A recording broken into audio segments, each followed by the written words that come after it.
अस्सलाम वालेकुम my YouTube family, कैसे हैं सब। अल्हम्दुलिल्लाह मैं भी ठीक ठाक हूँ और आप भी ठीक होंगे। मैं जब सुबह सुबह उठी हूँ तो मेरी खुशी की इंतहा ही नहीं थी। वो इसलिए क्योंकि आज था मेरी ट्रेनिंग का लास्ट। ये खुशी भी मेरी थोड़ी देर के लिए है क्योंकि थोड़ी दिनों बाद ही मेरी दूसरी ट्रेनिंग स्टार्ट हो रही है, वो भी देखी जाएगी तब की तब। आज का दिन इंजॉय करना चाहिए। जब मुझे सुबह छोड़ा था मैंने पहले ही उन्हें बोल दिया था कि आपने मुझे पूरे 10:15 लेने आ जाना। फाइनल पेपर था जिसकी वजह से आज जल्दी फ्री हो जाना था हमने। आप सोच भी नहीं सकते कि मैंने पूरा घंटा जुनैद का वेट किया था और इतनी गर्मी थी इस टाइम पे। मेरी तरह और भी बहुत से लोग होंगे जिनको इंतजार करना बहुत ही बुरा लगता होगा। दूर क्या जाना है, जुनैद की ही यही आदत है। बेशक सबको जितना मर्जी इंतजार करवा लें लेकिन उनको इंतजार करना इंतहाई बुरा लगता है। कि भी एक जिंदा मिसाल ये है कि जब मेरे स्कूल होते हैं, मैं स्कूल के टाइम पे अगर ऑफ टाइम पे लेट हो जाती हूँ, जरा बाहर नहीं निकलती, तो जुनैद की आंखें ऐसे सर के ऊपर होती हैं कि जैसे सिर्फ और सिर्फ आंखें ही लगी हुई हैं। नाक कान और मुंह सारा आंखों के पीछे छुपा होता है। 100 मील दूर से पता चल जाएगा जुनैद साहब को गुस्सा आया हुआ है। खैर यहाँ पे अब उनको कौन बताए कि मैं कितना वेट कर रही थी और मुझे पता नहीं था कि वो क्यों लेट है। ये देखिए हमारी ट्रेनिंग का ये आलम था कि आज हमारा फाइनल पेपर था और हमारी बुक्स इस्लामाबाद से अब पहुंची। गाड़ी में बैठते ही पहला मेरा सवाल जुनैद से ये था कि आप क्यों लेट आए। हमेशा की तरह उन्होंने बोला कि वो किसी काम में फंसे हुए थे। मैंने भी उनकी इस बात से गाड़ी में बैठते ही साफ कह दिया था कि मैं आज घर जाके नाश्ता बनाने वाली नहीं हूँ। नाश्ता लेने के लिए तो उन्होंने कह दिया कि ठीक है वो भी ले लेंगे, लेकिन पहले अपने दिमाग को जरा ठंडा करो। जितनी मर्जी गर्मी हो, अगर आप ये जूस पी लें तो आपकी ठंड पड़ जाती है। खैर फिर वही नाश्ते की बात आई तो हमने ले लिए थे रस्ते से नान चने, और घर जाके मैंने फिर भी चाय तो बनानी थी। ये हो ही नहीं सकता कि आपका कोई काम चूल्हे के बगैर कुछ बाहर से लिया जा सकता है, लेकिन जो चाय है वो मुझे बहुत कम बाहर की पसंद आती है। लिहाजा मैंने कहा बाहर की छोड़ो, घर जाके कड़कती हुई तेज पत्ती वाली और शक्कर डाल के अच्छी सी चाय बना। वही बात है ना कि इंसान किसी चीज का अगर इरादा कर ले तो वो कैसे नहीं पूरा होता है। मैंने पूरी नीयत के साथ चाय बनाई और चाय वाकई ही कमाल की थी। मेरी पता क्या साइकी है कि जब भी मैं नान चना लेती हूँ, चने के अंदर मुझे अगर सब्ज मिर्च नजर आ जाए तो मेरा दिल बाग बाग हो जाता है। अलग बात है मैं खाती नहीं हूँ, लेकिन जुनैद को बहुत ज्यादा पसंद है। खैर जी, नाश्ता करने का बहुत ही मजा आया।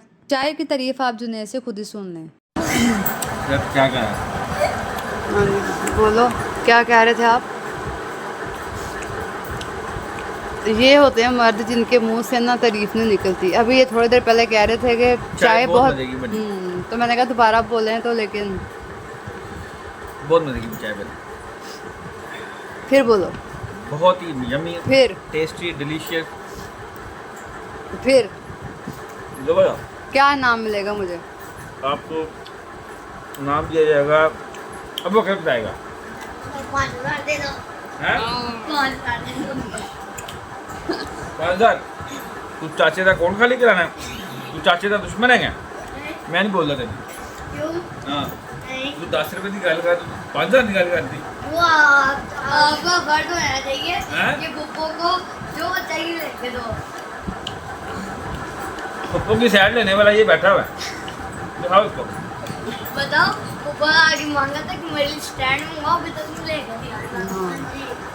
पुप्पो की सारी बात मानो, पुप्पो को चाबी लेके दो। वैसे अब मैं आपको मजे की बात बताती हूँ। जब भी जुनैद बाहर से आते हैं वो रूम में कदम बाद में रखते हैं, बच्चे पहले हाजिर हो जाते हैं। हाजिर होने की वजह यही होती है कि वो अब बाहर जाएंगे साथ में। आप खुद ही देख लें कि उनकी खिदमत किस लिए की जा रही थी, क्योंकि बाहर जाना था।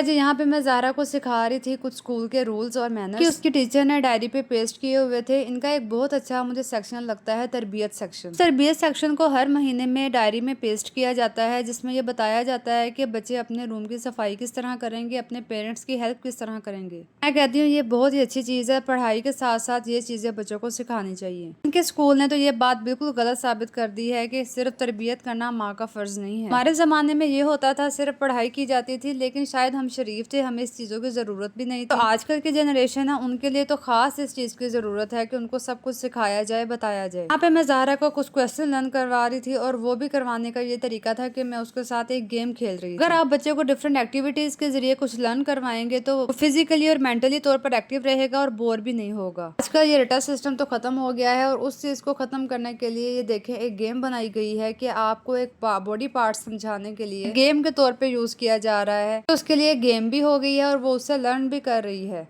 पहले ज़माने में तो बोर्ड पे लिख दिया जाता था कि इसको क्लास वर्क पे भी करना है और होमवर्क भी करके आना है और इसको याद भी करके आना है। द पैसेज ऑफ टाइम सब कुछ चेंज हो गया है। यहाँ पे मैं ज़ारा को कह रही थी कि वो डिफरेंट पार्ट्स को डिफरेंट जगह पर लगाए जो उसकी असल जगह। उसने इस गेम को इतना ज़्यादा एंजॉय किया कि एक दफ़ा नहीं 2 दफ़ा नहीं, उसने पता नहीं कितने दफ़ा इसको उतारा और दोबारा पेस्ट किया। वो प्लेस कर रही थी, मैं साथ साथ उसको बता रही थी कि कौन सा बॉडी पार्ट किस काम आता है। जैसे ही ज़ारा ने गेम खत्म की मैंने उसको ट्यूशन के लिए रेडी किया। जी फिर मिलेंगे नेक्स्ट व्लॉग में इंशाल्लाह नई कहानी और एक नए दिन के आगाज के साथ। अल्लाह हाफिज।